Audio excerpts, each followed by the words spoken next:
तो आज हम पढ़ने वाले हैं पूरा का पूरा सदिश बीजगणित। 1 नंबर वाले क्वेश्चन से लेकर के 8 नंबर वाले क्वेश्चन तक कौन कौन से क्वेश्चंस आते हैं, कैसे कैसे क्वेश्चंस आते हैं, आज पूरी जानकारी हम इसकी लेने वाले हैं। पूरा अच्छे से समझेंगे। कुछ देर की बात है, बस आप पूरा वीडियो देखिएगा। अगर आपने अभी तक कभी भी सदिश बीजगणित नहीं पढ़ी है, फिर भी इस क्लास को देखने के बाद आप बोर्ड पेपर में अगर इस चैप्टर से कोई भी क्वेश्चन आएगा, आप छोड़ करके नहीं आएंगे, ये मेरी गारंटी है। ठीक है, तो चलो आज हम शुरू करते हैं। इसको शुरुआत से बेसिक लेवल से लेकर के हाई लेवल तक चलेंगे। इसके क्वेश्चन नंबर 8 जो बड़े बड़े क्वेश्चंस आते हैं, 8 नंबर के क्वेश्चन जो आते हैं, 5 नंबर के क्वेश्चन जो आते हैं, और बेसिक लेवल के मतलब जो 1 नंबर के क्वेश्चन आते हैं, इन सारे क्वेश्चंस को भी डिस्कस करेंगे। ठीक है, तो चलो हम लोग शुरू करते हैं आज की ये क्लास। ठीक है, बहुत इंपॉर्टेंट ये क्लास होने वाली है बच्चा। इसको समझने के लिए सबसे पहले 2-3 बातें आपको पता होनी चाहिए, वो मैं पहले आपको बेसिक बात बता देता हूं। ठीक है, पहली बात आप ये याद रखिएगा कि यहां पर हमारे पास 3 अक्ष होते हैं, एक्स अक्ष, वाई अक्ष और जेड अक्ष। ठीक है, एक्स अक्ष का जो सदिश एकांक सदिश होता है, जिसे हम आई कैप से व्यक्त करते हैं, वाई जेड अक्ष को जे कैप से, और जेड अक्ष के एकांक सदिश को के कैप से व्यक्त किया जाता है। ठीक है, तो आई जे के ये आपको तो पता ही होगा। अब आप इसमें ध्यान से ये देखेंगे कि यहां पर सदिश गुणन और अदिश गुणन 2 प्रकार के गुणन होते हैं। जरा समझिएगा, यहां पर अगर हम बात करें सदिश गुणन की, तो यहां पर याद रखिएगा आई और जे का अगर अदिश गुणन होगा तो ये 0 हो जाएगा। जे और के का अगर अदिश गुणनफल होगा तो ये 0 हो जाएगा। अदिश गुणन को डॉट से व्यक्त करते हैं। इसी प्रकार के और आई का अगर अदिश गुणन होगा तो भी ये 0 हो जाएगा। मतलब आई डॉट जे 0 हो जाएगा, जे डॉट के 0 हो जाएगा, के डॉट आई भी 0 हो जाएगा। इसका उल्टा भी जे आई 0 हो जाएगा, के जे 0 हो जाएगा, आई के भी 0 हो जाएगा। ठीक है, लेकिन अगर हम यहीं पर बात करें सदिश की, तो आई और जे का जो सदिश गुणन है, जिसे हम क्रॉस लगा करके व्यक्त करते हैं, क्रॉस। ठीक है, तो इसका आई और जे का बन जाएगा के। ओके, इसी प्रकार जे और के का बन जाएगा हमारा क्या, आई। और इसी प्रकार के और आई का क्या, के और आई का सदिश गुणनफल बन जाएगा भैया हमारा के। ओके, तो इस तरह से आप देख रहे हैं कि अदिश गुणनफल आई जे के और के ए जो आई है वो 0-0 बन गए, लेकिन सदिश गुणन इनके इस तरह से बन गए। ठीक है, बट आपको ये याद रखना है, इसमें ऑर्डर चेंज हो सकता है तो कोई फर्क नहीं पड़ेगा। आई जे हो या जे आई हो तो कोई फर्क नहीं है, जे के हो या के जे हो कोई फर्क नहीं है। लेकिन इसमें फर्क पड़ेगा, आई जे के बनेगा, लेकिन जे आई अगर होगा तो वो माइनस का के बन जाएगा। मतलब अगर हम यहीं पर जे क्रॉस आई करूं तो ये माइनस का के होगा। इसी प्रकार के क्रॉस जे करूं तो ये माइनस का आई होगा, और इसी प्रकार आई क्रॉस के करूं तो ये माइनस का के होगा। ठीक है, बट आपको याद रखना है, अगर सदिश गुणनफल में सेम का हो जाए, जैसे आई और आई का अगर मैं अदिश गुणनफल करूं, आई और आई का अदिश गुणनफल करूंगा तो 1 हो जाएगा। जे और जे का अदिश गुणनफल 1 हो जाएगा। के और के का अदिश गुणनफल 1 हो जाएगा। इसी प्रकार बट इसमें अगर हम बात करें, आई और आई का अगर हम सदिश गुणनफल करेंगे तो 0, जे और जे का सदिश गुणनफल 0, के और के का सदिश गुणनफल क्या होगा, 0 होगा। तो ये बातें आपको याद रखनी होंगी। अगर ये आपको बात पता है तो आप अच्छे से समझेंगे आगे की सारी बातें। ठीक है, और 1-2 पॉइंट्स हैं वो मैं बता देता हूं, उसके बाद में मैं क्वेश्चन करूंगा। हम हर लेवल का क्वेश्चन आपको बताने वाले हैं, आप बस हमारे साथ बने रहिए। ठीक है, इसको आपने जान लिया है। अब हम आगे की बात करते हैं और अगली बात करते हैं। आगे हम लोग क्या समझने वाले हैं, ध्यान से देखिए। मान लिया एक पॉइंट दिया है, ठीक है, किसी कोई भी बिंदु दिया है और इस बिंदु का निर्देशांक दिए गए हैं, मान लिया 3, 2,5, ठीक है। तो अगर इस किसी भी बिंदु के निर्देशांक दिए गए हैं और उस निर्देशांक से हम अगर सदिश निकालते हैं तो उस सदिश को हम कहते हैं स्थित सदिश। क्या बोलते हैं? स्थित सदिश कहते हैं। मतलब इस बिंदु का नाम मान लिया हमने P दे दिया, तो ये P का स्थित सदिश होगा। क्या होगा स्थित सदिश? तो P का स्थित सदिश हम OP लिखेंगे। O क्या होगा? ओरिजिन, हमारा जो केंद्र होता है, ठीक है, मूल बिंदु जिसे कहते हैं। तो ओरिजिन से जो इसका स्थित सदिश होगा वो क्या होगा भैया? 3i cap plus 2j cap और 5k कैप, ठीक है। इसी प्रकार अगर कोई दूसरा बिंदु है Q और इसके बिंदु है मान लिया 1, 2 और 3, तो ऐसी स्थिति में हम क्या करेंगे? हम Q के स्थित सदिश को क्या लिखेंगे? Q का स्थित सदिश होगा हमारा i cap plus 2j cap बन जाएगा और ये 3k कैप बन जाएगा, ठीक है। तो ये तो इसके स्थित सदिश है। लेकिन अगर हम P और Q का सदिश निकालना चाहें, PQ एक रेखा है और इसका सदिश निकालना चाहे, PQ एक सदिश होगा, इसको हम स्थित सदिश नहीं कहेंगे। अब हम क्या निकालना चाह रहे हैं? P दिया था बिंदु, Q दिया था बिंदु। तो किसी बिंदु का जब हम सदिश बनाते हैं तो उसे हम स्थित सदिश बोलते हैं। लेकिन जब हमने PQ निकाला, मतलब इस रेखा का सदिश निकाला, तो उसे हम बोलेंगे PQ। और ये PQ हम निकालेंगे कैसे? मतलब PQ जो है ये क्या है? सदिश है, इसको केवल सदिश आप बोलेंगे, ठीक है। इनको हम स्थित सदिश बोलेंगे। जो किसी बिंदु के सदिश होंगे वो स्थित सदिश, और लेकिन जो किसी रेखा के या किसी भी दूरी के लंबाई का सदिश होगा उसे हम केवल सदिश केवल बोल लेंगे, ठीक है। तो यहां पर PQ एक सदिश बन गया और ये PQ क्या होगा? OQ माइनस OP करके निकलेगा, ठीक है। OQ से OP घटाएंगे, देखो PQ, सो OQ माइनस OP। जैसे अगर आपसे कहा जाए AB फाइंड आउट करिए, तो क्या करेंगे आप? OB माइनस OA करेंगे, ठीक है। तो OB माइनस OA करेंगे, इनको इनसे घटा देंगे तो आसानी से हम इसका सदिश ज्ञात कर पाएंगे, ठीक है। तो इस तरह से। अच्छा, एक बात याद रखिएगा, जैसे अगर मैंने बोला एक सदिश है AB, तो AB सदिश और BA सदिश में अंतर होगा। AB और BA दोनों सदिश में अंतर होगा क्योंकि इसमें डायरेक्शन मायने रखता है। AB और BA में अंतर होगा। BA अगर आप करेंगे तो BA माइनस हो जाएगा, ठीक है। तो AB और BA बराबर नहीं हो सकते। AB किसके बराबर होगा? माइनस का BA के बराबर होगा, ठीक है। तो ये आपको याद रखना है। जब भी कोई सदिश दे दिया जाए, जैसे PQ दे दिया गया है और इसको आपको बदलना है QP के रूप में, तो आप PQ को क्या लिख सकते हैं? माइनस का QP लिख पाएंगे, ठीक है।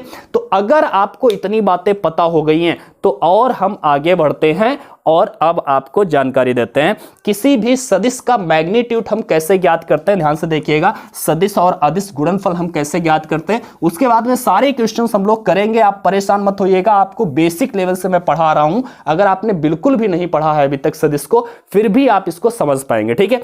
मान लिया कोई सदिश दिया गया है, आपको कोई सदिश दिया गया है 2i cap plus 2j cap plus 3k cap, और दूसरा सदिश दिया गया है वेक्टर B इक्वल टू क्या दिया गया है? तो मान लिया दिया गया है i cap plus 2j cap plus k cap. अगर इस तरह से दिया गया है दो सदिश और आपसे कहा जाता है इनका अदिश गुणनफल ज्ञात कीजिए। क्या बोला जा रहा है आपको? अदिश गुणनफल ज्ञात कीजिए भैया, अदिश गुणनफल, ठीक है। तो अदिश गुणनफल जब ज्ञात करवाएगा, इसका मतलब वो vector A dot vector B ज्ञात करवाना चाह रहा है। डॉट वाला क्या होता है? अदिश, ठीक है। अब vector A dot vector B ज्ञात कैसे करेंगे? तो यहां पर हम लिख लेंगे वेक्टर A का value 2i cap plus 2j cap plus 3k cap, ठीक है।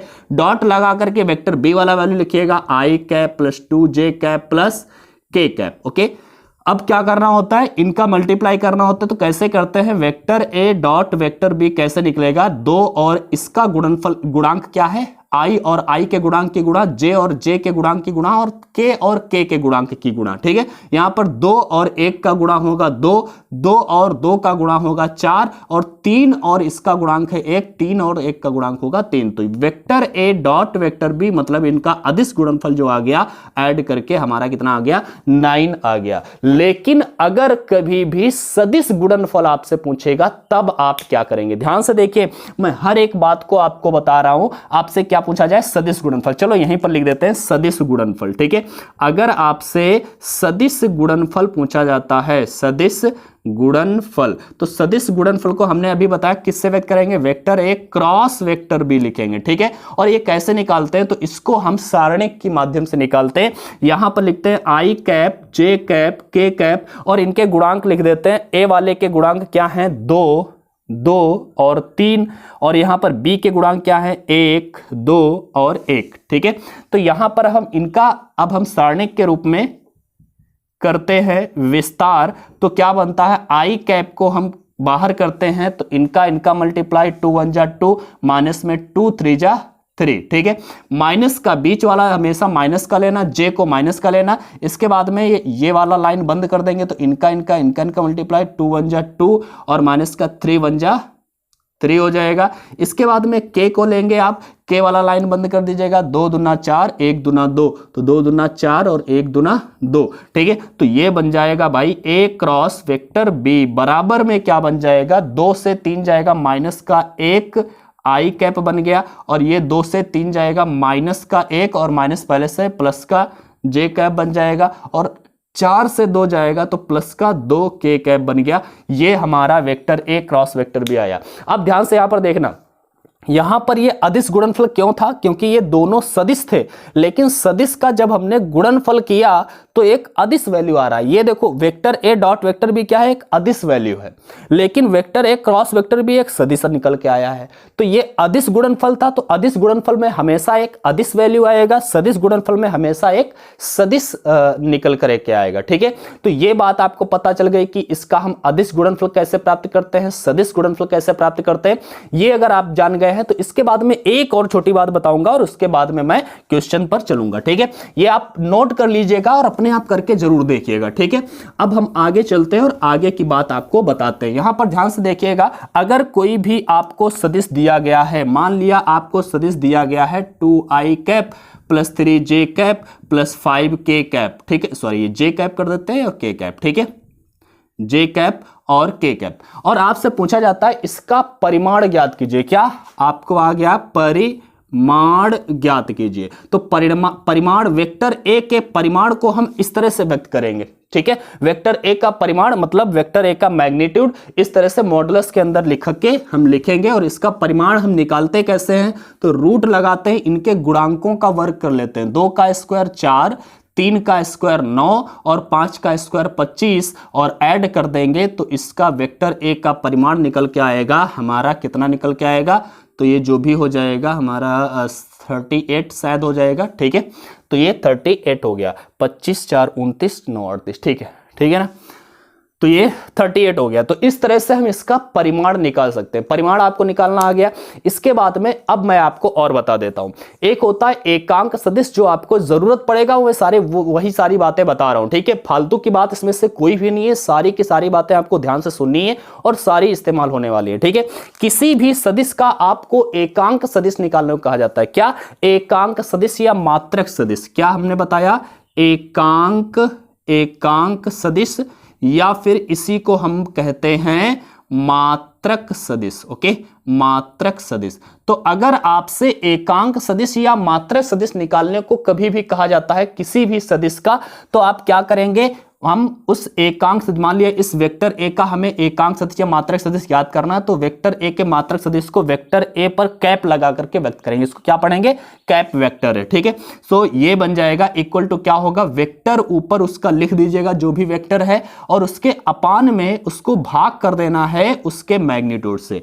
अगर किसी सदिश को उसके मैग्नीट्यूड से भाग कर देते हैं तो वो क्या निकल के आता है, उसका एकांक सदिश या मात्रक सदिश निकल के आता है, ठीक है। तो मात्रक सदिश कैसे निकालते हैं, उस सदिश को बस उसके मैग्नीट्यूड से भाग कर दीजिए। अगर हमें ए का मात्रक सदिश ज्ञात करना है तो हम क्या करेंगे, ए के मात्रक सदिश को ज्ञात करना है तो ए का सदिश जो है हमने लिख दिया इस तरह से, और इसको मैग्नीट्यूड से भाग कर दिया, मतलब √38 से भाग कर दिया, बस यही इसका मात्रक सदिश होगा, ठीक है। तो मेरे ख्याल से ये सारी बातें आप समझ पा रहे हैं, ठीक है। ये बातें अगर आप समझ पा रहे हैं तो अब हम आगे बढ़ते हैं और छोटी सी एक और बात आपको बताते हैं। याद रखिएगा, किसी भी सदिश को अगर हम 2 बार गुणा करते हैं, अगर हम किसी भी सदिश को 2 बार गुणा करते हैं तो इसको हम ऐसे भी लिख सकते हैं वेक्टर ए का स्क्वायर, या फिर इसको हम ऐसे भी लिख सकते हैं इसका मैग्नीट्यूड का स्क्वायर। तो कहने का मतलब ये हो गया सीधा सीधा vector A dot vector A equal to क्या बनेगा, मैग्नीट्यूड का स्क्वायर बन जाएगा, इसके मैग्नीट्यूड का स्क्वायर बनेगा, ना कि वेक्टर ए का स्क्वायर। ये नहीं आपको लिखना है, आपको क्या करना है, इसके मैग्नीट्यूड का स्क्वायर लिखना है और इसका मैग्नीट्यूड जो भी होगा वो हम लिख लेंगे। ठीक है, मेरे ख्याल से आपको ये बातें समझ में आ रही, मतलब वेक्टर ए का जब भी स्क्वायर होगा तो उसका मैग्नीट्यूड का स्क्वायर हो जाएगा। ठीक है, तो अब अगर आप ये सारी बातें समझ चुके हैं तो अब हम शुरू करते हैं आज के क्वेश्चंस। और सारे मैंने बताया क्वेश्चन 1 नंबर वाले क्वेश्चन से लेकर के 8 नंबर वाले तक के क्वेश्चन सभी आपको हम बताएंगे। ठीक है, मेरे पास क्वेश्चन लिखे हुए हैं। पहला क्वेश्चन लेते हैं, इसके लिए यहां पर दिया गया है छोटा सा क्वेश्चन, 1 नंबर में क्वेश्चन आता है, मोस्ट इंपॉर्टेंट क्वेश्चन है। ये दिया गया है, जैसे यहां पर दिया है आई कैप और जे कैप क्रॉस के कैप, ओके, और प्लस दिया गया है जे कैप, उसके बाद में दिया है आई कैप क्रॉस के कैप, इसके बाद में दिया है प्लस के कैप, और इसके बाद में दिया है i cap cross J cap का मान ज्ञात कीजिए। इसका आपको मान ज्ञात करना है, तो इसका आप मान कैसे ज्ञात करेंगे आप बताइएगा, ध्यान से देखिएगा। इसका आप मान कैसे ज्ञात करेंगे, तो यहां पर हमने बताया था अभी, आई कैप तो ऐसे रखेंगे, जे कैप और के कैप का क्रॉस जो होता है वो आई कैप बन जाता भी है। क्या बन जाता है, आई कैप बन जाता है। इसी प्रकार जे कैप ऐसे आप रखिएगा, आई और के का क्रॉस जो होता है माइनस का जे बनता है, क्योंकि मैंने बताया था के और आई का क्रॉस क्या बनेगा, के क्रॉस आई बनता है जे, और आई और के क्रॉस बनता है हमारा माइनस का जे, तो माइनस का जे हो जाएगा ये, या फिर यहां से माइनस हटा करके यहां पर आप कर दीजिए, ज्यादा बेहतर है, जे डॉट जे, यहां पर तो डॉट ही है तो जे डॉट जे। ठीक है, प्लस यहां पर के हो गया, आई और जे का क्रॉस क्या होता है, के होता है। अब हमें पता है आई का डॉट मैंने अभी बताया था, आई का डॉट क्या होता है, 1 होता है। इसी प्रकार जे का डॉट 1 होता है और के का डॉट भी 1 होता है। ये कैंसिल आउट हो जाएगा और इसका आंसर क्या आएगा, 1 आ जाएगा। अगर यहां पर के और आई दे दिया होता तो ये भी प्लस का होता और ये 1 1 1 3 हो जाता हमारा आंसर। ठीक है, तो ये आपको याद रखना है, ये कभी कभी घुमा करके दे देता है। इसके बाद में अगर हम दूसरे क्वेश्चन की बात करें तो दूसरा क्वेश्चन हम देखते हैं। दूसरा क्वेश्चन क्या दिया गया है, तो यहां पर दिया गया है भाई आई कैप, ध्यान से देखिएगा, आई कैप माइनस 2 जे कैप प्लस 3 के कैप। ठीक है, और 3 आई कैप माइनस में 2 जे कैप प्लस के कैप के बीच का कोण क्या है, इसके बीच का कोण ज्ञात करना है। और जब भी 2 सदिशों के बीच का कोण ज्ञात करना हो तो इसमें से हम एक सदिश को वेक्टर ए मान लेते हैं,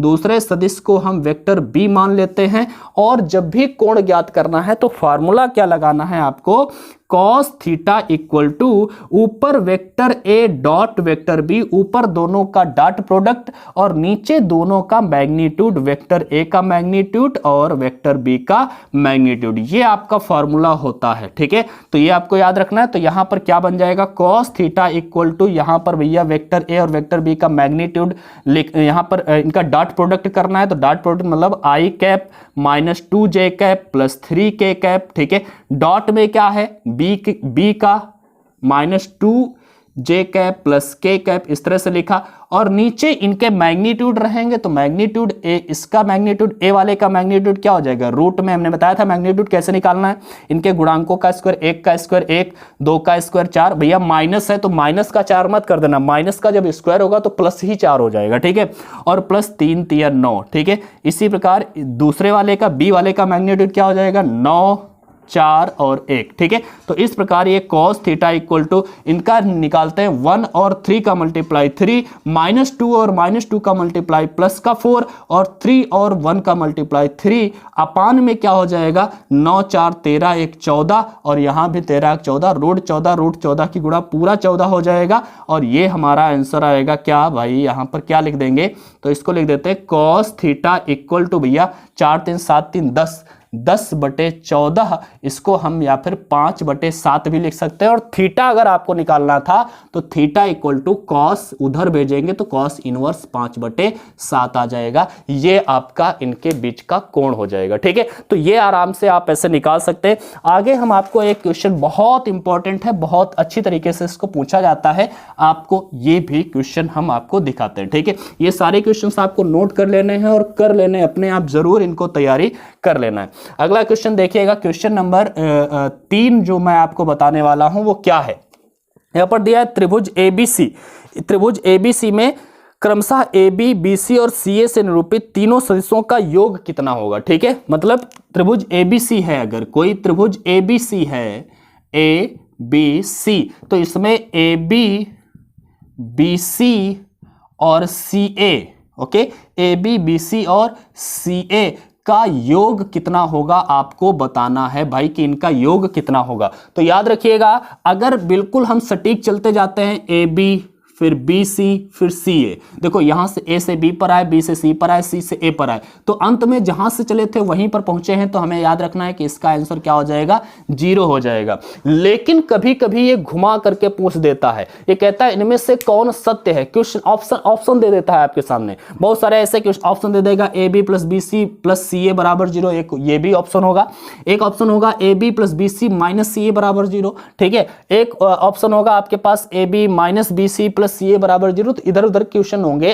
ऑप्शन होगा, तो आपको बता देना है कि AB plus BC plus CA बराबर 0 होगा। और हो सकता है कभी कभी यहां पर जब CA नहीं लिखेगा तो यहां पर CA की जगह पर AC लिख देगा, और जब AC लिख देगा तो याद रखना यहां पर माइनस लगा देगा, तब भी ये सत्य माना जाएगा, तब भी ये सत्य माना जाएगा। तो AB plus BC minus AC बराबर भी 0 होगा, क्योंकि इसको CA जब करोगे तो ये प्लस का बन जाएगा। ठीक है, तो इस प्रकार से आपको जरा ध्यान और सतर्क रह करके हमें आंसर देने हैं। ठीक है, तो ये मेरे ख्याल से आपको समझ में पता चल गया होगा। इसके बाद में बहुत अच्छा क्वेश्चन है, बहुत अच्छा क्वेश्चन है, आपसे पूछा जाता है, मैं यहां पर क्वेश्चन लिख लेता हूं पहले, क्वेश्चन नंबर 4। ठीक है, तो ये आपका क्वेश्चन रहा। अब इस क्वेश्चन को कैसे सॉल्व करते हैं, क्वेश्चन देखिएगा क्या है, ABCDE, ई यहां पे छूट गया, ABCDE एक पंचभुज है, और AB, AE, BC, DC, ED और AC एक बिंदु पर कार्य करते हैं, तो सिद्ध कीजिए कि उनका परिणामी बल A3AC होगा। ये आपको प्रूव करना है। ध्यान से देखिएगा, यहां पर इसने क्या कहा है, यहां पर जरा हम इस तरह से पंचभुज बना देते हैं, 1 2 3 4 और 5। ठीक है, यहां पर A, B, C, D और E लिख देते हैं। ठीक है, तो यहां पर ABCDE लिख दिया। इसके बाद में ये पंचभुज है, आपको क्या प्रूफ करना है, आपको इन सब का परिणामी AB और AE, ये सब AB, AE इन सब का परिणामी जो है, पांचों का परिणामी आपको क्या प्रूव करना है, 3AC प्रूव करना है। इसको समझने के लिए मैं आपको छोटी सी एक बात मैं बताता हूं। जैसे अगर मैं यहां पर एक त्रिभुज ले लूं, एक मैं त्रिभुज ले लूं, तो यहां पर ABC मैंने यहां पर लिखा, तो हम यहां पर अगर कहें कि AC, वेक्टर AC मैं यहां पर लिखूं, तो अगर वेक्टर AC को हम क्या लिख सकते हैं, तो वेक्टर AC को आप क्या लिख सकते हैं, तो A से शुरू हुए हैं, तो A से B पर जाइए, B से C पर आइए आप। ठीक है, तो हम वेक्टर AC को क्या लिख सकते हैं, AB प्लस BC लिख सकते हैं। मतलब वेक्टर AC को हमने दो भागों में तोड़ करके लिखा। AC को क्या लिख सकते हैं, A से B पर गए, B से C पर आए, AB प्लस BC। ठीक है, अगर मैं इसी प्रकार कहूं कि AB को आप क्या लिख सकते हैं, वेक्टर AB को आप क्या लिख सकते हैं, तो AB को आप क्या लिखेंगे, AC plus CB, AC plus CB, यही आप लिखेंगे। ठीक है, इसी प्रकार अगर मैं कहूं आपसे BC को आप क्या लिखेंगे, तो BC को आप क्या लिखेंगे, BC को आप लिखेंगे BA और फिर AC, B से शुरू करेंगे और C पर पहुंचेंगे AC। ठीक है, तो इस तरह से ही हमें तोड़ना होता है। याद रखिएगा, AC को क्या लिखा है, AB प्लस BC। AC को आप AB प्लस CB नहीं लिख सकते, AB फिर BC। ठीक है, AB प्लस BC, या फिर आप AC को आप ये भी नहीं लिख सकते कि CB प्लस BA लिख दें, ये भी आपका गलत हो जाएगा। ठीक है, तो ये आपको याद रखना है कि हमें सीरियल से चलना है। जहां से AC आपसे पूछा गया तो A से चलिए आप जिधर भी जाना है और उसके बाद में वापस आइएगा उस C पर। ठीक है, तो AC आपका क्या हो जाएगा, AB प्लस BC। ठीक है, तो इस तरह से अगर आप समझ गए तो अब ध्यान से देखिएगा, इसको आप समझ पाएंगे। हमें इन सबका परिणामी चाहिए। इन सबका परिणामी का अर्थ क्या है भैया, हमें AB plus AE plus BC plus DC plus ED और प्लस AC, ये हमें चाहिए है। ठीक है, और इसका प्रूफ का क्या करना है, इनका परिणामी हमें 3AC प्रूफ करना है। यही तो कहा इसने। अब हम यहां पर ध्यान से देखेंगे, यहां पर हम क्या करेंगे, AB, हमें AC में सबको चेंज करना है, तो AC को हम क्या लिख सकते हैं, AB प्लस BC। AB और BC को जोड़ करके, AB और BC को जोड़ करके क्या हम AC लिख सकते हैं, लिख सकते हैं। तो AB और BC को पास में आप करेंगे, AB और BC को पास में करें तो यहां पर AB है और ये हो गया, और BC कहां, ये, इनको पास में करिए आप। ठीक है, और इसके बाद में जो बचा है उनके साथ में AE के साथ में क्या कर लेंगे, ED कर लेंगे। AE के साथ में आप क्या कर लेंगे, ED कर लेंगे, ED। ठीक है, और इसके बाद में जो बचा वो लिख दीजिए, क्या बचा है आपके पास, DC बचा है और AC बचा है। ठीक है, ये लिख दिया। AB plus BC, AB plus BC बराबर में क्या बन जाएगा, AC, इसको लिख दिया AC। AE plus ED, AE plus ED, ध्यान से देखिएगा, A से E पर, E से D पर, तो ये क्या बन गया, AD बन गया। बन गया कि नहीं बन गया, AD बन गया, तो AD लिख दिया, और प्लस DC को DC लिखिए, प्लस AC।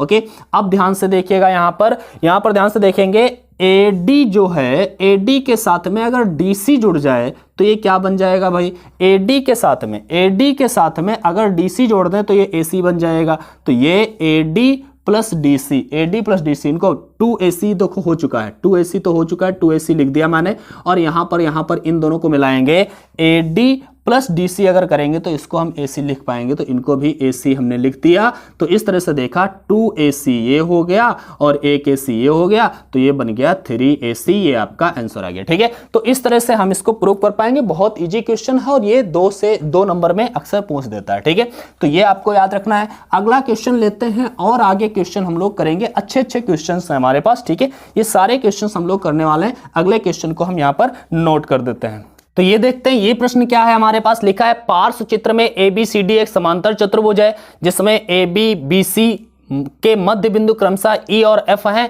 यदि AB बराबर A और AD बराबर B है तो सदिश EF ज्ञात कीजिए। ठीक है, ये आपको ABCD एक समांतर चतुर्भुज दिया है। यहां पर बताया गया है AB का वैल्यू क्या है, AB का वैल्यू बताया गया है A है, और वेक्टर AD का जो वैल्यू है वो D दिया गया। ठीक है, आपको क्या पूछा गया है, EF का वैल्यू आपसे पूछा गया है। किसका वैल्यू पूछा गया है, EF का वैल्यू आपसे पूछा गया है। आप बताइएगा EF को आप क्या लिख सकते हैं, EF को आप क्या लिखेंगे, EB प्लस BF, क्या लिखेंगे, EB प्लस BF। ठीक है, अब यहां पर आपसे एक बात बताइए, समांतर चतुर्भुज है, समांतर चतुर्भुज में सम्मुख भुजाएं तो बराबर होती हैं, तो हम कह सकते हैं कि यहां पर अगर हम बात करें, इक्वेशन फर्स्ट की बात करें, यहां पर ध्यान से देखेंगे, AB का जो वैल्यू हमें पता है, AB का वैल्यू हमें पता है, वेक्टर A है, और यहां पर AD का वैल्यू दिया गया है, AD का वैल्यू दिया गया है क्या, वेक्टर B है। अगर AD का वैल्यू वेक्टर B है तो BC का भी वैल्यू भैया वेक्टर B ही होगा, क्योंकि ये दोनों समांतर चतुर्भुज हैं। ये समांतर चतुर्भुज, तो दोनों समांतर रेखाएं हुई, तो AD अगर B है तो BC भी B होगा। ठीक है, इसमें कोई अंतर नहीं है। अब हम यहां पर ध्यान से देखेंगे, EF का हमें वैल्यू निकालना है, तो EF यहां पर EB क्या है, EB क्या है, AB का आधा होगा। EB की जो लंबाई है वो AB की आधी होगी, क्यों, क्योंकि ये मध्य बिंदु बताया है E है, तो यहां पर EB की जगह पर क्या लिखेंगे, AB वेक्टर का हाफ, मतलब बटे 2। इसी प्रकार BF को क्या लिखेंगे, BF को क्या लिख देंगे, BC का हाफ लिख देंगे। ठीक है, तो इस तरह से हम क्या कर सकते हैं, EF बराबर में 1/2 कॉमन भी लिख सकते हैं आप, और यहां पर AB के वैल्यू हम क्या लिख देंगे, AB की जगह पर वेक्टर A और प्लस BC की जगह पर वेक्टर B, और ये हमारा आंसर आ गया। ठीक है, तो इस तरह से EF का वैल्यू क्या होगा, 1/2 vector A plus vector B। ठीक है, तो इस तरह से आपको इस क्वेश्चन को भी सॉल्व कर लेना है। बहुत अच्छा क्वेश्चन है, बहुत बार पूछा गया है। ठीक है, अब हम आगे चलते हैं, अगले क्वेश्चन को नोट करते हैं। तो अगला क्वेश्चन ये आपका रहा, यहां पर आपको क्या करना है, आपको AB का वैल्यू फाइंड आउट करना है। बताया है OA आपको दिया है, OB आपको दिया है ए बी आपको ज्ञात करना है। मैंने बताया ओ ए क्या है, ये एक स्थिर सदिश है, ओ बी एक स्थिर सदिश है, आपको ए बी ज्ञात करना है। तो अभी यहां पर आपसे ए बी का मैग्नीट्यूड आपसे पूछा है, और ये अक्सर गलतियां कर देते हैं बच्चे। आप क्या करते हैं कि यहां पर ए बी आपको ज्ञात करना है, तो आपके दिमाग में आता है इसको हम कैसे निकालेंगे, ओ बी से ओ ए माइनस कर देंगे, निकल आएगा तो ठीक है, अच्छी बात है। ओ बी से ओ ए माइनस करिए, ओ बी से ओ ए माइनस करिए, ध्यान से देखिएगा, 2 से आप 1 घटाएंगे तो 1 आई कैप बचेगा, -3 से आप 2 घटाएंगे तो माइनस का 5 जे कैप हो जाएगा। आप घटा करके देख लेंगे, लिख करके देख लेंगे। इसके बाद 1 से आप -1 घटाएंगे तो माइनस माइनस प्लस हो जाएगा, 2 के कैप हो जाएगा, ठीक है। इसके बाद में ये ए बी तो निकल आया, और बहुत सारे बच्चे यहीं पर छोड़ देते हैं इसका आंसर, ठीक है। आपको ये नहीं करना है, क्योंकि आपको क्या करना है, इसका मैग्नीट्यूड ज्ञात करना है। तो इसका अब हम मैग्नीट्यूड ज्ञात करते हैं। मैग्नीट्यूड कैसे ज्ञात करते हैं, तो हमें बताया है, इनके गुणांकों का स्क्वायर कर लेते हैं रूट के भीतर। तो 1 का स्क्वायर 1 होगा, -5 का स्क्वायर 25 हो जाएगा, ठीक है। और इसके बाद में 2 का स्क्वायर हो जाएगा 4। याद रखिएगा माइनस हो तो उससे माइनस मत लिखना, क्योंकि ये माइनस का स्क्वायर प्लस ही बन जाता है। तो ये बन जाएगा रूट का 30, और रूट का 30 हमारा ये आंसर आ गया, ठीक है। तो ये हमारा इसका ए बी का मैग्नीट्यूड आ चुका है। आगे देखते हैं, अगले क्वेश्चन की बात करते हैं। अगला क्वेश्चन बहुत इजी है, इसी प्रकार का क्वेश्चन है, ठीक है। तो देखते हैं, ये सब मोस्ट इंपॉर्टेंट क्वेश्चन ही मैं आपको बता रहा हूं। यहां पर ध्यान से देखिएगा, सदिश बताया गया है, सदिश आई कैप -2 जे कैप प्लस 2 के कैप, ठीक है। एक सदिश दिया है, और क्या दिया है, सदिश दिया है भैया आई कैप -2 जे कैप प्लस 2 के कैप, ठीक है। बताया गया कि अनुदिश 3 इकाई लंबाई का सदिश ज्ञात कीजिए। 3 इकाई लंबाई का सदिश ज्ञात कीजिए, मतलब ऐसा सदिश जिसका परिमाण 3 हो, या फिर कभी कह देगा 3 इकाई लंबाई का सदिश ज्ञात कीजिए, या फिर ऐसे भी बोल देता है कि 3 परिमाण वाला सदिश ज्ञात कीजिए। तो 3 इकाई परिमाण वाला सदिश ज्ञात कीजिए। तो ऐसी कंडीशन में आप क्या करते हैं कि सबसे पहले उसका एकांक सदिश निकालते हैं, मतलब मात्रक सदिश निकालते हैं, और मात्रक सदिश जो आएगा उसको 3 से मल्टीप्लाई कर देंगे, तो वो हमारा 3 इकाई का सदिश बन जाएगा। अगर 5 इकाई का सदिश कहता तो आप उसको 5 से मल्टीप्लाई कर देते। तो जितने इकाई का कहे, इसको क्या करना है, 3 इकाई लंबाई का, 3 इकाई लंबाई का मात्रक सदिश, हमें सदिश ज्ञात करना है। तो सबसे पहले हम इसका मात्रक सदिश ज्ञात करेंगे। इसको हम ए मान लेते हैं, वेक्टर ए मान लेते हैं, और वेक्टर ए का हम मात्रक सदिश ज्ञात करेंगे। तो कैसे ज्ञात करेंगे, आई कैप -2 जे कैप प्लस 2 के कैप। मैंने बताया था, जो सदिश है उसको लिखिए, और नीचे उसको क्या करना है, इसको हमें क्या करना है, बस इसके मैग्नीट्यूड से भाग कर देना है। इसका मैग्नीट्यूड 1 का स्क्वायर 1, 2 का स्क्वायर 4, और 2 का स्क्वायर भैया ये भी 4। तो ये बन जाएगा यहां पर आई कैप -2 जे कैप और प्लस 2 के कैप, और अपान में 3 4 4 8 1 9, 9 का रूट बाहर निकल के आएगा 3।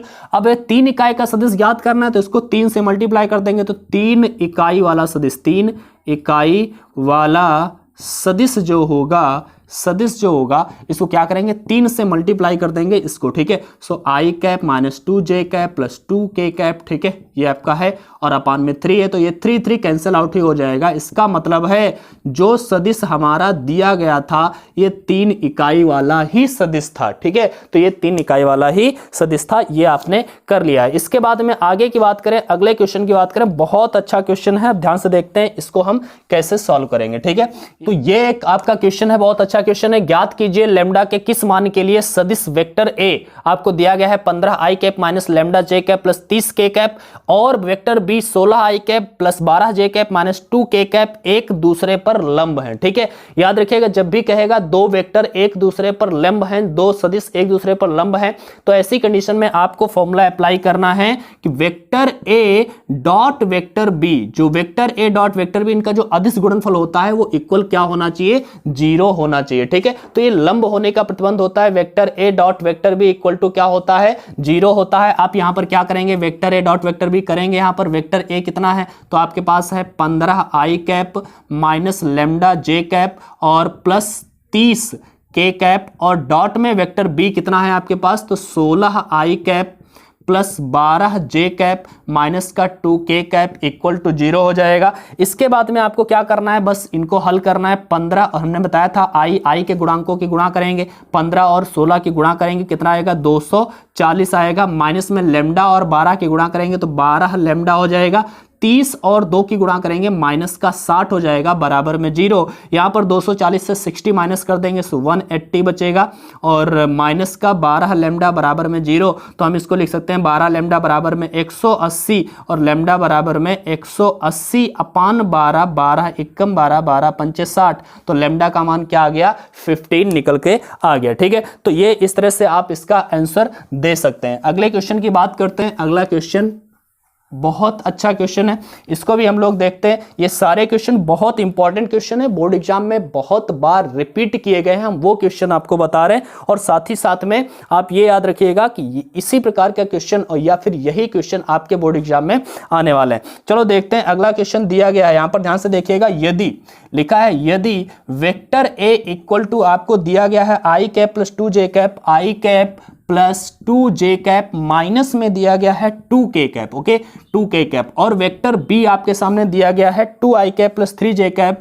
2i cap plus 3j cap minus में दिया गया है k कैप। ठीक है, तो आपसे पूछा गया है vector A cross vector B का मैग्नीट्यूड ज्ञात कीजिए। आपसे पूछा गया है vector A cross vector B का मैग्नीट्यूड ज्ञात कीजिए। ठीक है, तो आप vector A cross vector B का मैग्नीट्यूड आप कैसे ज्ञात करेंगे, तो मैंने बताया था vector A cross vector B कैसे ज्ञात करना होता है। तो vector A cross vector B ज्ञात करने के लिए मैंने बताया था सारणिक का इस्तेमाल करना है। आई कैप लिखते हैं, यहाँ पर जे कैप, यहाँ पर के कैप, इनके गुणांक लिख देते हैं 1 2 -2, यहाँ पर इनके गुणांक 2 3 -1। ठीक है, इसके बाद में vector A cross vector B हम ज्ञात करेंगे। सबसे पहले आई कैप बंद करेंगे, आई वाला बंद, -1 और 2 का गुणा -2 और बीच में माइनस होता है, 3 दूनी 6 माइनस का प्लस का 6 हो जाएगा।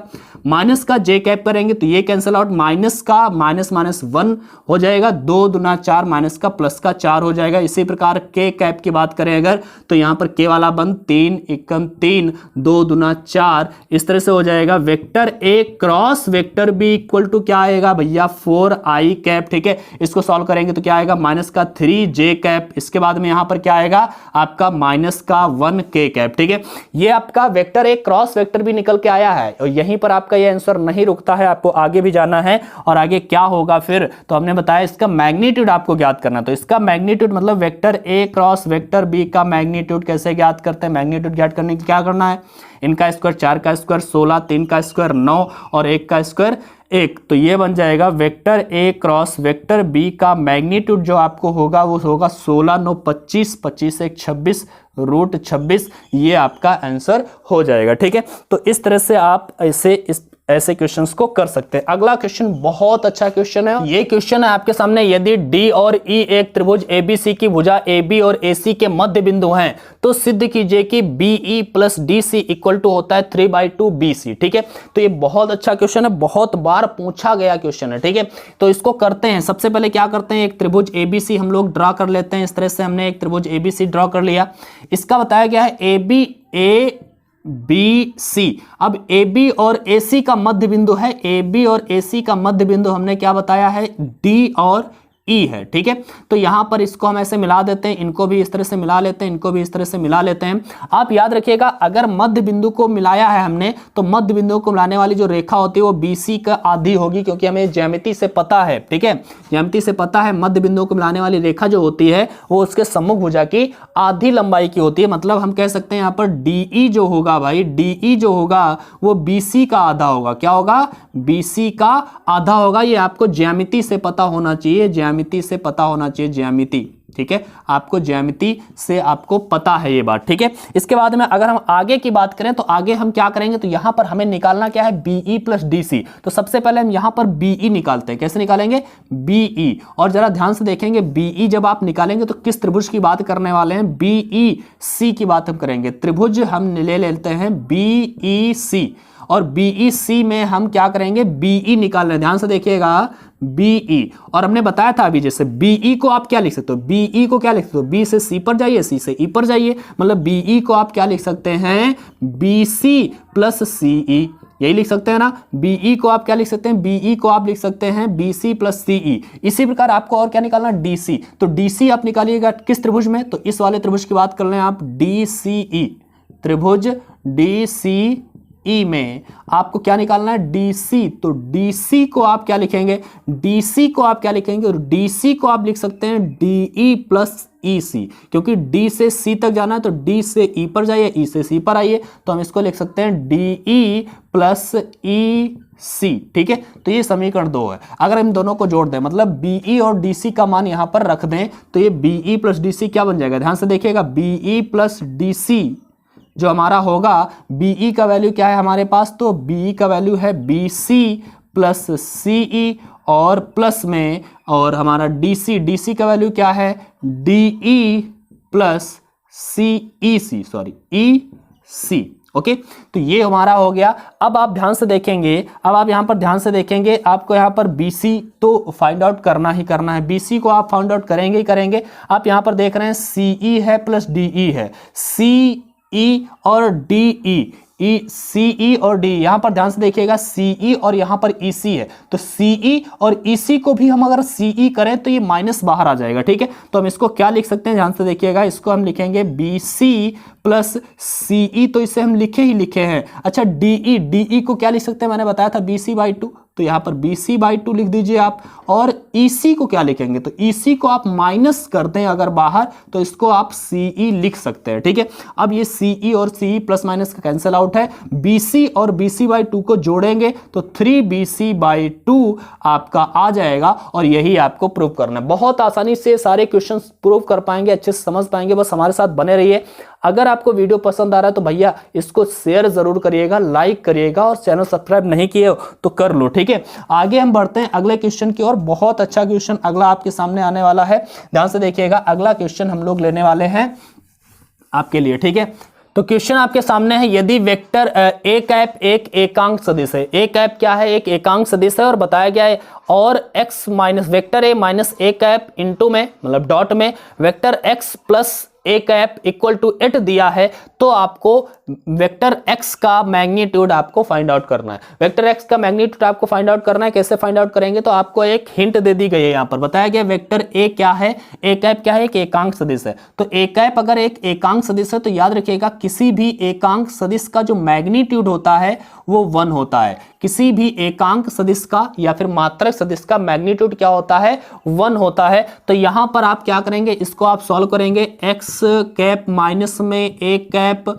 डॉट x वेक्टर प्लस में ए कैप इक्वल टू 8। जब हम इसको मल्टीप्लाई करेंगे तो हमें पता है कि x vector dot x vector आएगा, और माइनस में a vector dot a vector आएगा, और x a और a x तो कैंसिल आउट हो जाएंगे, 0 आ जाएगा। आपको पता ही है, आप करेंगे होंगे कई बार। ठीक है, तो यहाँ पर इसको आप क्या कर सकते हैं, मैंने बताया था, इसको हम लिख सकते हैं मैग्नीट्यूड का स्क्वायर, क्योंकि डायरेक्ट x का स्क्वायर आप नहीं लिख सकते, x के मैग्नीट्यूड का स्क्वायर लिख सकते हैं। इसी प्रकार यहाँ पर क्या लिखेंगे आप, यहाँ पर सॉरी ये कैप है। ठीक है, तो यहां पर आप लिखेंगे ए कैप के मैग्नीट्यूड का स्क्वायर इक्वल टू 8। ओके, तो यहां पर हम लिखेंगे x का मैग्नीट्यूड का स्क्वायर माइनस में ये a का मैग्नीट्यूड है कितना, हमें पता है 1, तो 1 का स्क्वायर तो 1 ही रहेगा, बराबर में 8, ये 1 उधर जाएगा, तो x के मैग्नीट्यूड का स्क्वायर इक्वल टू 1 उधर जाएगा, 8 के साथ ऐड होगा 9 हो जाएगा, और x के मैग्नीट्यूड का स्क्वायर है तो उधर में √9 जाएगा, तो x के मैग्नीट्यूड इक्वल टू क्या आएगा, 3 आएगा। प्लस माइनस आप 3 नहीं लिखेंगे, क्योंकि यहाँ पर सदिश का जो मैग्नीट्यूड होता है हमेशा पॉजिटिव होता है,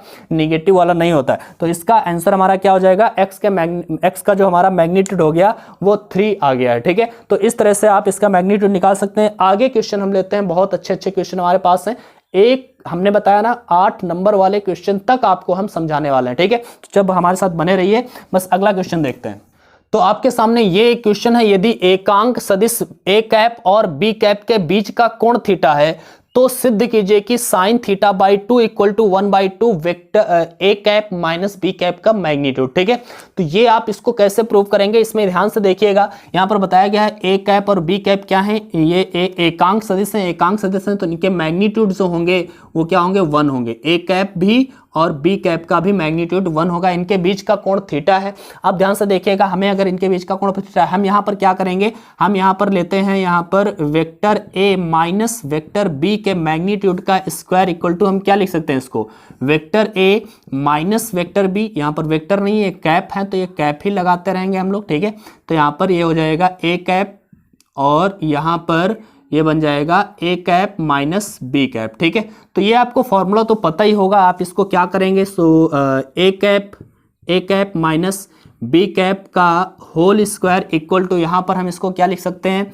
ए कैप का स्क्वायर, जिससे हम केवल स्क्वायर नहीं लिख सकते, मैग्नीट्यूड का स्क्वायर लिखेंगे, प्लस बी कैप का स्क्वायर, बी कैप का स्क्वायर, बी कैप मैग्नीट्यूड का स्क्वायर, और plus 2 A cap dot B cap into में ये रहेगा हमारा। ठीक है, 2 A cap dot B cap, ये हमारा फॉर्मूला ही होता है, A cap minus B cap का होल स्क्वायर अगर हम खोलें तो ऐसे ही हम लोग खोलेंगे। ठीक है, अब हमें पता है यहाँ पर ए कैप माइनस बी कैप लिखेंगे, इसका होल स्क्वायर लिखेंगे, ए कैप का मैग्नीट्यूड 1 है तो 1 का स्क्वायर 1, और बी कैप का मैग्नीट्यूड भी 1 है तो इसका 1 हो जाएगा, प्लस 2, यहाँ पर ध्यान से देखेंगे ए डॉट बी है, हमने ये आपको फॉर्मूला अभी बताया नहीं है, याद रखिएगा, vector A dot vector B अगर है तो इनको हम मैग्नीट्यूड में लिखें, ए बी के मैग्नीट्यूड और इनटू में कॉस थीटा लिख देते हैं, थीटा यहाँ पर इनके बीच का एंगल होता है। इसी प्रकार अगर vector A cross vector B हो तो इनको हम क्या लिखते हैं, तो इनका भी मैग्नीट्यूड अगर हम लिखें इस तरह से, इनटू में साइन थीटा आता है। तो डॉट वाले में हमेशा कॉस थीटा आएगा मैग्नीट्यूड के साथ में जब लिखेंगे, और क्रॉस वाले में मैग्नीट्यूड के साथ जब लिखते हैं तो साइन थीटा आता है। ठीक है, तो यहाँ पर हमारा डॉट वाला है तो यहाँ पर क्या आ जाएगा भैया, ए का मैग्नीट्यूड फिर बी का मैग्नीट्यूड इनटू में कॉस थीटा आएगा। ठीक है, तो यहाँ पर बन जाएगा हमारा A cap minus B cap का whole square equal to 1 1 2 plus 2, A का मैग्नीट्यूड 1 होता है, बी का मैग्नीट्यूड 1, दोनों का मैग्नीट्यूड 1 दिया है तो 2 1 जा 2 1 जा 2 ही रहेगा, 2 की एक से गुणा करेंगे 2 ही रहेगा, इनटू में कॉस थीटा होगा। यहाँ पर ए कैप माइनस बी कैप का होल स्क्वायर इक्वल टू क्या हो जाएगा, 2 कॉमन ले लेंगे, 1 प्लस कॉस थीटा होगा। अब आपने त्रिकोणमिति तो कभी पढ़ी हुई होगी, 2 इंटू 1 प्लस कॉस थीटा का एक फॉर्मूला होता है 2 cos square theta by 2 minus 1। ठीक है, तो ये हम यूज कर लेंगे 2 cos square theta by 2 minus 1। क्यों यूज किए हैं, क्योंकि हमें थीटा बाई 2 में आंसर चाहिए था, तो ए कैप माइनस बी कैप का होल स्क्वायर इक्वल टू 2 और इनटू में यहाँ पर देखेंगे 1 और 1 कैंसिल आउट हो जाएगा तो 2 2 जा 4 हो जाएगा। ठीक है, तो इसको क्या करेंगे, 2 2 जा 4 cos स्क्वायर थीटा बाई 2। ठीक है, इसके बाद में हम यहाँ पर इसको क्या लिख सकते हैं, यहाँ पर ध्यान से देखिएगा, ए कैप माइनस बी कैप का होल स्क्वायर बराबर में इधर हम लिख सकते हैं 2 इंटू कॉस थीटा बाई 2, इस पूरे का होल स्क्वायर लिख सकते हैं क्या। इसको अगर हम लिख सकते हैं तो दोनों तरफ स्क्वायर है, दोनों का स्क्वायर हटा सकते हैं, तो ये हम लिख सकते हैं A cap minus B cap का magnitude equal to 2 cos theta by 2। Sorry, कुछ गलती तो हुई है यहाँ पे, एक काम मैंने गलत कर लिया है, यहाँ पर माइनस का होना चाहिए था, क्योंकि माइनस वाला होल स्क्वायर था तो माइनस का होना चाहिए था, और ये माइनस का होगा आपका तो ये भी माइनस का होगा, और ये अगर माइनस का होगा तो यहाँ पर माइनस होगा और ये माइनस होगा, तो आपको फॉर्मूला ये नहीं खोलना पड़ेगा, आपको 1 minus 2 sine square theta 2 sine square theta by 2 वाला फॉर्मूला खोलना पड़ेगा। ठीक है, तो ये हम लोग खोलेंगे। इसके बाद में यहाँ पर क्या बचेगा भैया, 1 1 तो कैंसिल हो जाएगा, यहाँ पर बचेगा 4 साइन स्क्वायर थीटा बाई 2।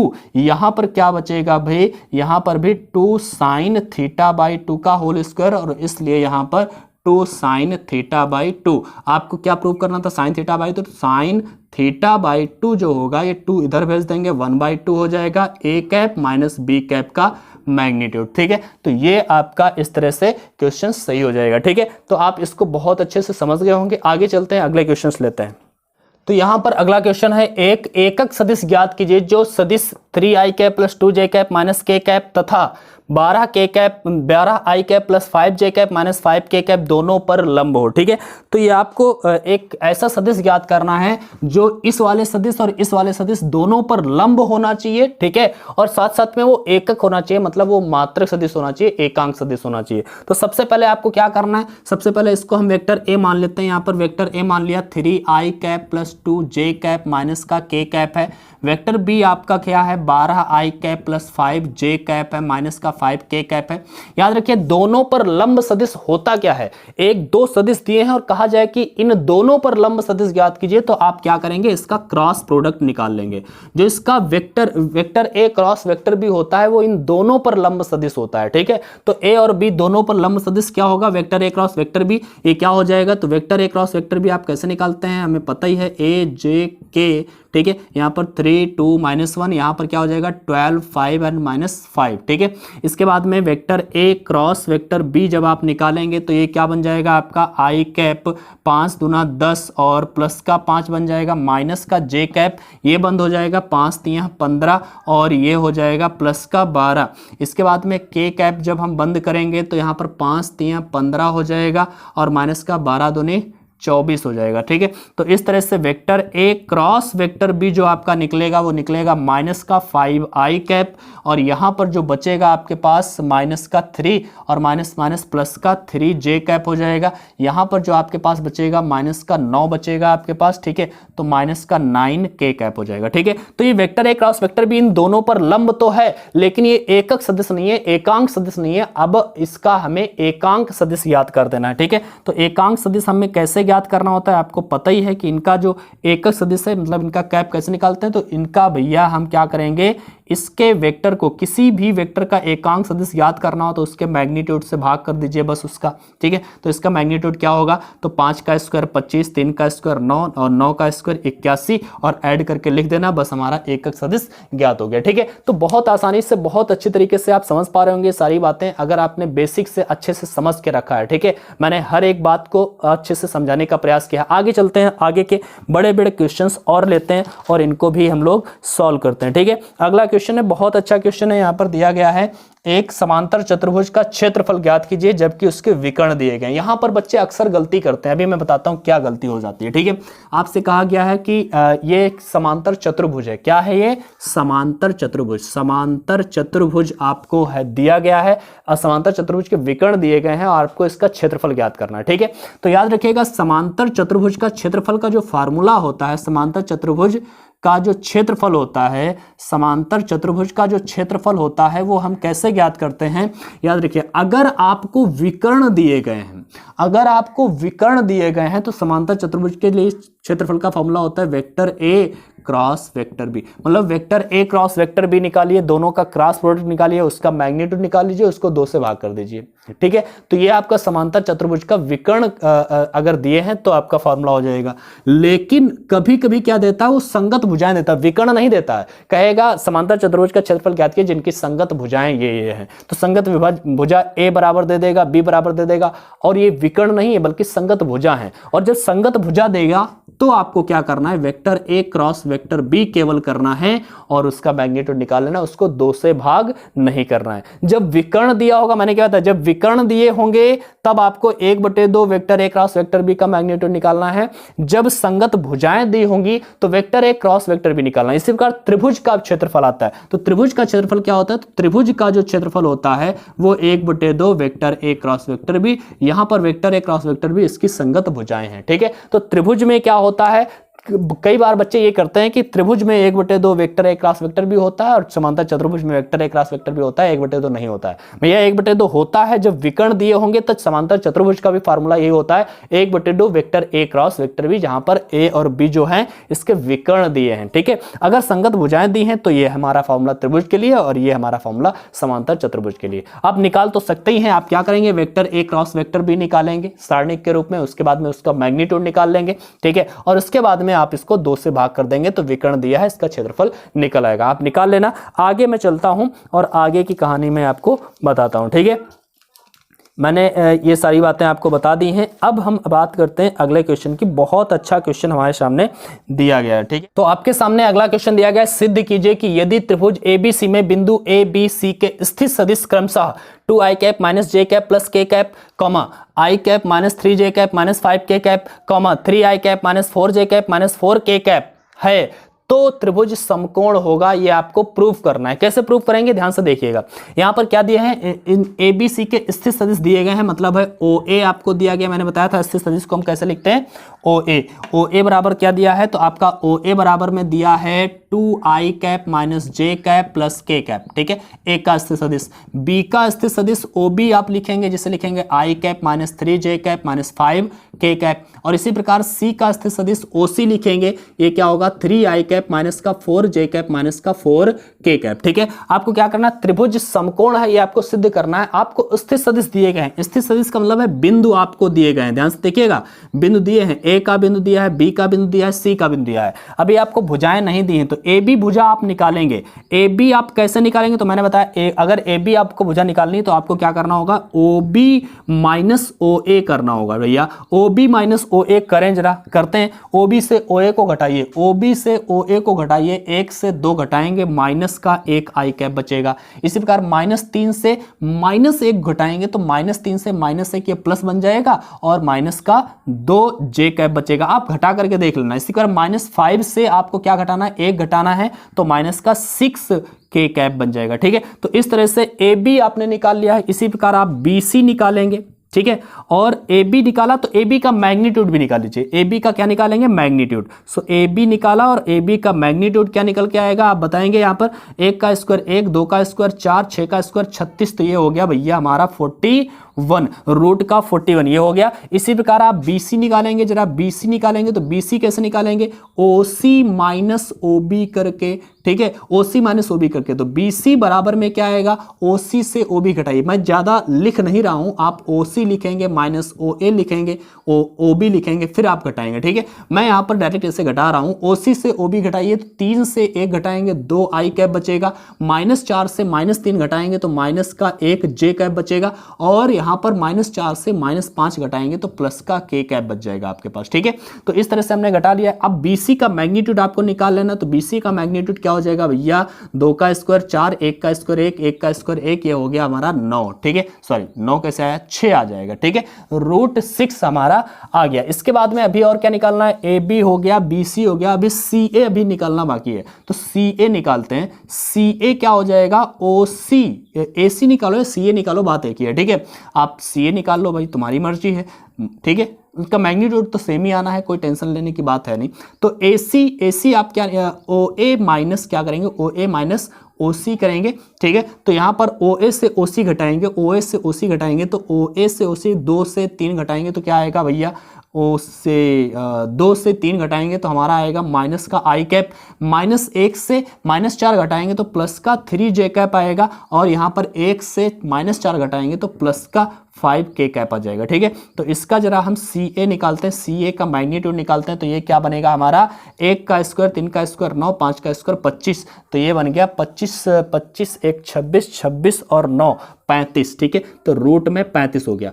अब आपको सिद्ध क्या करना है कि ये समकोण त्रिभुज है। तो समकोण त्रिभुज कैसे सिद्ध करते हैं, समकोण त्रिभुज में पाइथागोरस थ्योरम काम करती है। ठीक है, अगर यहां पर सबसे बड़ी भुजा का स्क्वायर अन्य दोनों भुजाओं के वर्गों के योग के बराबर होता है तो ये समकोण त्रिभुज होगा। ठीक है, इसमें सबसे बड़ी भुजा कौन सी लग रही है, ए बी, बी सी और सी ए में हमें देखा √41, √6 और √35, सबसे बड़ी भुजा क्या है, ए बी। तो ए बी का अगर मैं वर्ग करूं, जरा ध्यान से देखिएगा, ए बी का अगर मैं वर्ग करूं तो क्या निकलेगा, √41 का वर्ग है हमारा 41। ठीक है, इसी प्रकार बी सी और सी ए जो दोनों बची हैं भुजाएं, इनके वर्गों को अगर मैं जोड़ दूं, उनके वर्गों को अगर मैं जोड़ दूं तो ये भैया इसका वर्ग 6 और इसका वर्ग 35, तो ये बन जाएगा 41। तो देख रहे हैं ए बी का जो स्क्वायर है वो बी सी और सी ए के स्क्वायर के योग के बराबर है। अतः पाइथागोरस प्रमेय फॉलो हो रही है, अतः इसलिए लिख देंगे, अतः यह ABC जो है एक समकोण त्रिभुज होगा। ठीक है, तो ये इस तरह से आप इसको प्रूव कर सकते हैं। तो चलो देखते हैं अगला क्वेश्चन क्या है। यदि vector A vector B vector C तीन सदिश राशियां इस प्रकार हैं कि vector A plus vector B plus vector C बराबर में 0 हो, तो सिद्ध कीजिए कि vector A cross vector B बराबर होगा vector B cross vector C और बराबर होगा vector C cross vector A के। हमें मतलब इन तीनों वेक्टर प्रोडक्ट को इक्वल प्रूव करना है। ठीक है, इसके लिए हमें क्या करना है, ये दिया गया है, हम इसको लेकर के काम करेंगे। Vector A plus vector B plus vector C equal to 0। हम सबसे पहले क्या करेंगे, इसमें क्रॉस प्रोडक्ट करेंगे वेक्टर ए का। तो दोनों पक्षों में क्रॉस प्रोडक्ट वेक्टर ए का करेंगे, तो वेक्टर ए का क्रॉस प्रोडक्ट करेंगे vector A plus vector B plus vector C के साथ में, और 0 का भी क्रॉस प्रोडक्ट करेंगे, मतलब वेक्टर ए का क्रॉस प्रोडक्ट करेंगे हम 0 के साथ। तो इधर तो 0 ही रहना है भैया, हमारी कोई दिक्कत नहीं है। दोनों पक्षों में वेक्टर ए से हमने गुणा कर दिया है। अब यहां पर ध्यान से देखिएगा, vector A cross vector A क्या बन जाएगा, vector A cross vector A plus vector A cross vector B plus vector A cross vector C equal to, ये तो 0 रहेगा। याद रखिएगा किन्हीं भी दो वेक्टर का जो परिमाण होता है, ध्यान से देखिए, वेक्टर ए और वेक्टर ए का जो डॉट प्रोडक्ट होगा वो होगा वेक्टर ए का मैग्नीट्यूड का square, but vector A cross vector A का जो क्रॉस प्रोडक्ट होगा, ठीक है, तो ये हमेशा रहेगा 0। ठीक है, तो vector A cross vector A, तो ये तो हो गया हमारा 0। Vector A dot vector B, ये हमें ठीक है, ए और बी इसका ऑर्डर ठीक है जिस रूप में हमें चाहिए ए बी, ठीक है, बट ए सी हमें नहीं चाहिए, हमें चाहिए सी ए। तो सी ए इसको करने के लिए यहां पर हम माइनस कर देंगे, ऑर्डर इसको चेंज कर सकते हैं, सी क्रॉस ए कर सकते हैं। तो सी को हमने सी ए लिखने के लिए माइनस लगा दिया इक्वल टू 0। इससे मतलब नहीं है, सी ए को उधर कर दीजिए तो ये हो जाएगा vector A cross vector B equal to vector C cross vector A. Okay, तो ये हो गया इक्वेशन नंबर फर्स्ट। इसी प्रकार फिर हम इस इक्वेशन को लेंगे, अब की बार ए से क्रॉस प्रोडक्ट किया था सबके साथ, अब की बार बी से क्रॉस प्रोडक्ट करना है। ठीक है, तो बी से हम जरा दोबारा करेंगे यहां पर क्रॉस सबके साथ में, तो यहां पर क्या आ जाएगा, ध्यान से देखिएगा, जब बी से करेंगे तो ये बनेगा vector A plus vector B plus vector C, और इसका बी से क्रॉस करेंगे, दोनों पक्षों में बी से क्रॉस करेंगे, तो ये भैया बी और ए, ये क्या बन जाएगा, vector A cross vector B cross vector A plus vector B cross vector B plus vector B cross vector C equal to 0। हमने बताया था बी ए हमें नहीं चाहिए, हमें तो ए बी चाहिए, तो बी ए को इसको पलट देते हैं, तो ए बी हम कर लेते हैं और माइनस लगा लेते हैं।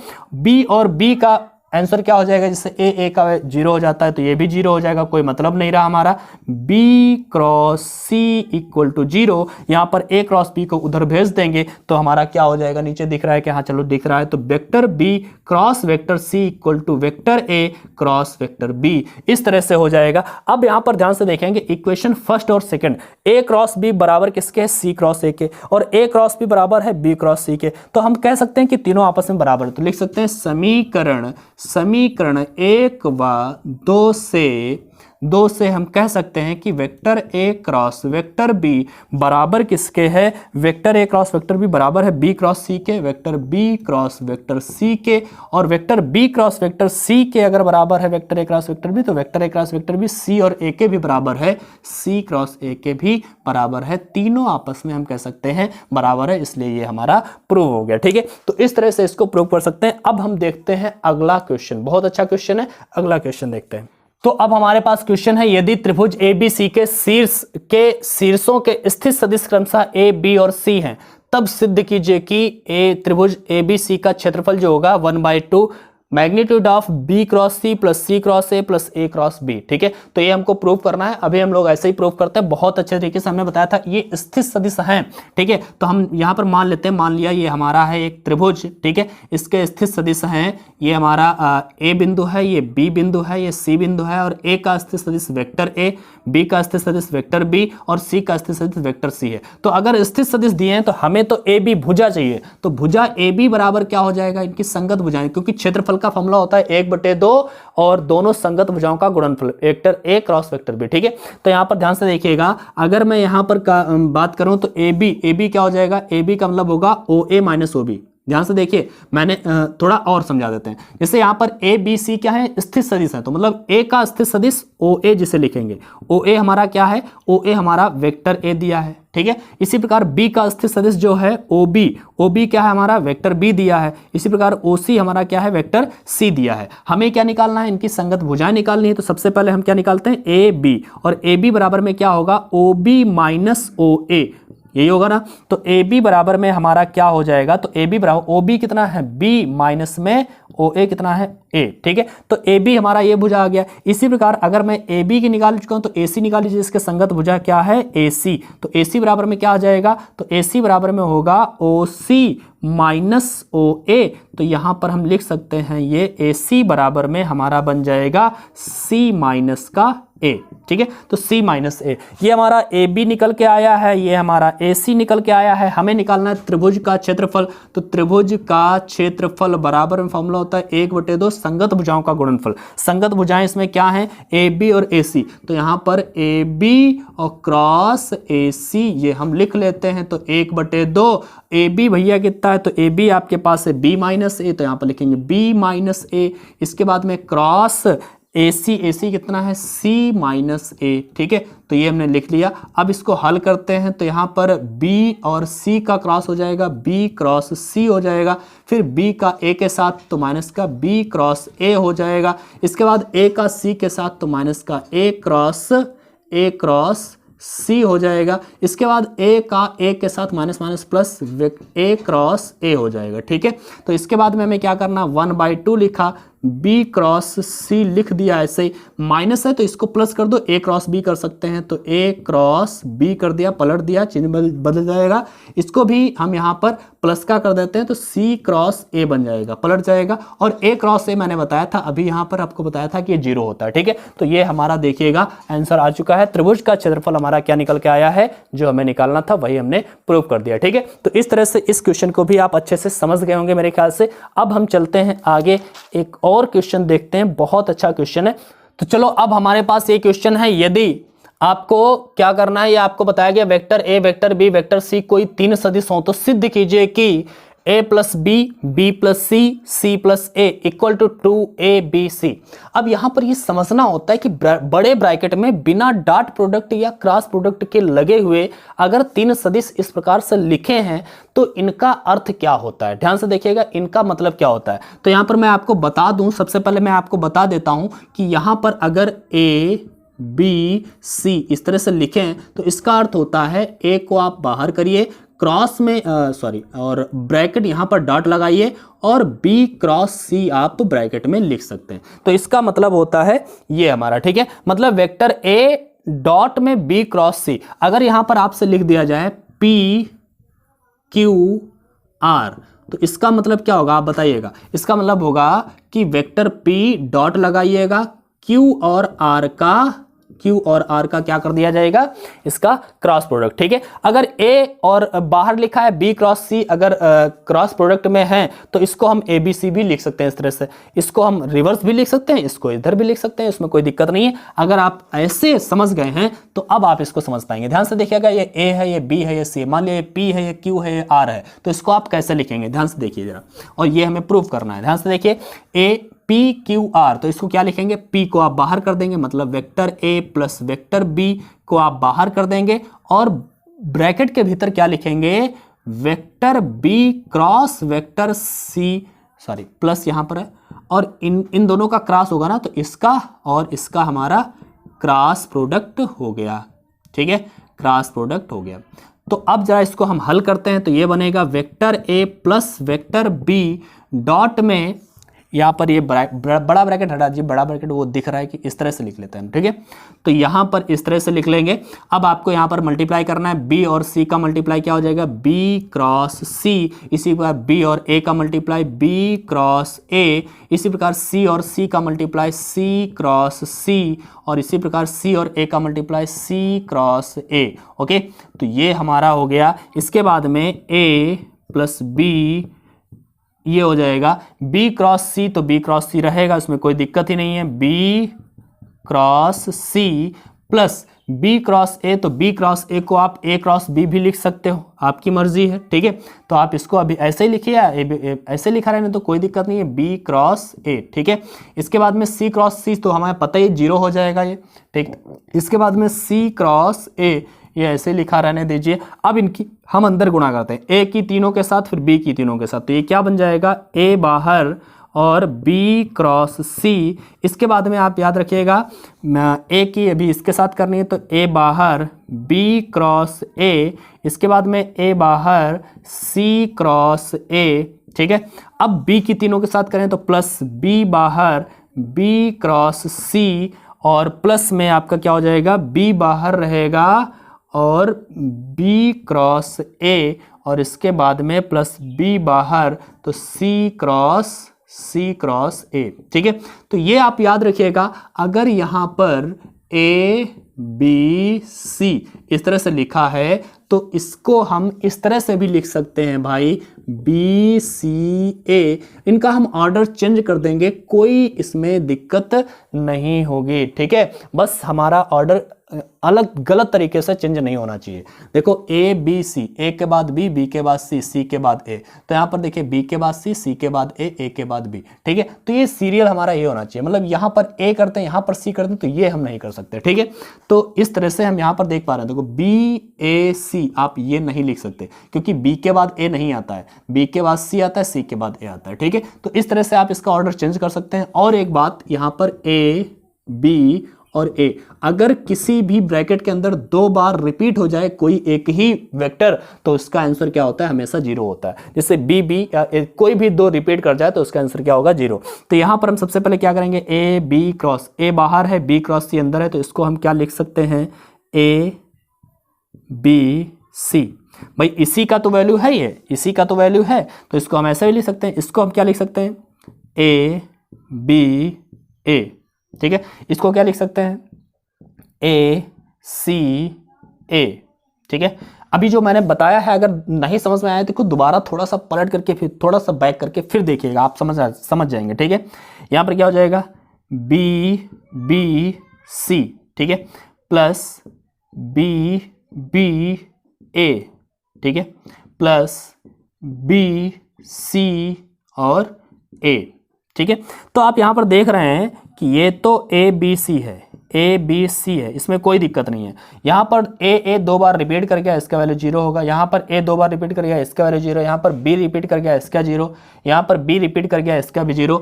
यहाँ पर बी सी ए है, सीरियल सही, तो इसको हम ए बी सी भी लिख सकते हैं, ठीक है। मैंने बताया इसको कोई दिक्कत नहीं है इधर उधर लिखने से, ठीक है। इसको ऐसे ऐसे किसी भी तरह से लिख सकते हैं। तो ये ए बी सी, ये ए बी सी है, तो क्या बन जाएगा, 2AB C, और ये 0 था तो उसको मतलब नहीं है, तो ये हमारा प्रूव हो गया 2ABC, ठीक है। तो इस तरह से मेरे ख्याल से आप इसको अच्छे से समझ पाए होंगे। तो ये सारे क्वेश्चंस थे सदिश बीजगणित के, और मैं वादे के साथ कहता हूं, दावे के साथ कहता हूं कि अगर आपने ये सारे क्वेश्चंस तैयार कर लिए तो सदिश बीजगणित का कोई ऐसा क्वेश्चन नहीं होगा जो आप क्वेश्चन करके नहीं आओगे बोर्ड एग्जाम में, ठीक है। तो आज की क्लास में बस इतना ही रखते हैं। अगली क्लास में हम आपके साथ में एक किसी नए चैप्टर के साथ मिलेंगे। तब तक के लिए बाय बाय और पढ़ाई करते रहिए।